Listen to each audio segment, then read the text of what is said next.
Արտահերթ նիստը նախաձեռնող պատգամավորները ներկայացրել են Ազգային ժողովի արտահերթ նիստի օրակարգային հարցերի քննարկման հատուկ ընթացակարգի մասին Ազգային ժողովի որոշման նախագիծ, որով առաջարկվում է նախագծերի երկրորդ ընթերցման քննարկումը կազմակերպել առաջին ընթերցմամբ ընդունելուց հետո 24 ժամվա ընթացքում։ Նախագծերի վերաբերյալ գլխավոր գրավոր առաջարկներ եւ գլխադասային հանձնաժողովի եզրակացությունը ներկայացնելու համար սահմանել առնվազն 3 ժամ։ Այս որոշման նախագիծը նախ պետք է քննարկենք, այնուհետև քվեարկենք։ Որոշման նախագիծը ներկայացնելու համար ձայնընտրվում է արտահերթ նիստը նախաձեռնող պատգամավորների ներկայացուցիչ Ալուսակ Ջուլհակյանին։ Համեցեք։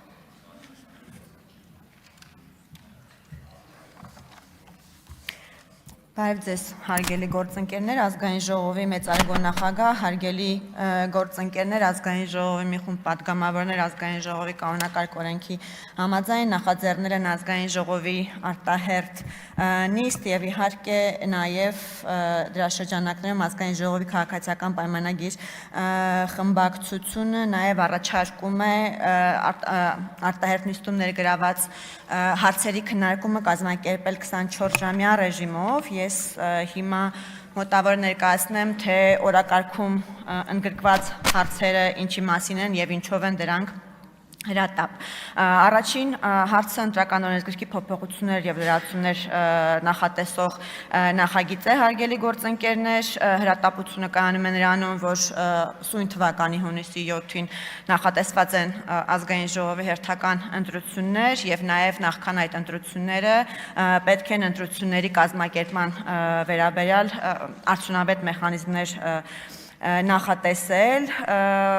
ըստ էության երկու կոմպոնենտ ունի այդ նախագիծը, մեկը վերաբերում է քվեարկության նկատմամբ վերահսկողության արգելքի համար նախատեսվող գործիքակազմի լավարկմանը, մյուսը վերաբերում է կուսակցությունների անվանումներին եւ այս մասին բնականաբար նախագծի քննարկման ժամանակ ավելի մանրամասն կխոսենք։ Երկրորդ նախագիծը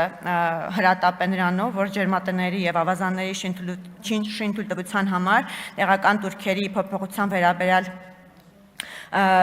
նախագիծը պետք է օր առաջ ընդունվի, քանի որ ներկայումս առկա են մի շարք ներդրումային ծրագրեր, որոնք գտնվում են սպասման փուլում եւ իրենց մեկնարկը կախված է տվյալ կարգավորման ընդունումից։ Հաշվի առնելով նաեւ ոլորտի արտահայտված սեզոնայնությունը, ցանկացած ուշացում կարող է հանգեցնել ծրագրերի հետաձգման եւ ներդրումային հոսքերի նվազման եւ տնտեսական ակտիվության անկման եւ սրանով պայմանավորված նախագիծը անհրաժեշտ է ընդունել օր առաջ։ Մյուս նախագիծը վերաբերում է առողջության համընդհանուր ապահովագրությանը եւ արդեն գիտեք, որ հունվարից գործում է ապահովագրության մեծ ռեֆորմը եւ այս ընթացքում վերհանված խնդիրների լուծման ուղղությամբ եւ նաեւ մի շարք ժամկետների ապահովման նպատակով այս նախագիծն է ներառվել արտահերթ նիստում կրկին հրատապությամբ պայմանավորված, այդ խնդիրների լուծման հրատապությամբ պայմանավորված եւ չորրորդ նախագիծը տեսալսողական մեդիայի մասին օրենքում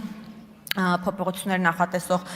նախագիծն է, որը նախատեսում է ամրագրել սինթետիկ բովանդակության իրավական սահմանումը որպես տեսալսողական, ձայնային կամ այլ տեղեկատվական նյութ, որը ամբողջությամբ կամ մասնակիորեն գեներացվել կամ ձևափոխել է արհեստական բանականության համակարգերի կամ գեներատիվ տեխնոլոգիաների կիրառմամբ։ Այս նախագծի ընդունումը նույնպես հրատապ է, քանի որ մասնավորապես ընտրական գործընթացներին ընդառաջ ահագնանում են այն տեմպերը, որոնցով որ արհեստական բանականությամբ գեներացվում է որոշակի մեդիա բովանդակություն եւ կարեւոր է, որ այդ հարցը կարգավորվի նախքան ընտրությունները, որովհետեւ նաեւ հեռուստաընկերությունը եւ համապատասխան պետական կառույցները այս կարգավորումներին իրենց գործունեությունը համապատասխանեցնելու համար ժամանակի կարիք ունեն։ Այսքանը հարգելի գործընկերներ, շնորհակալ եմ ուշադրության համար։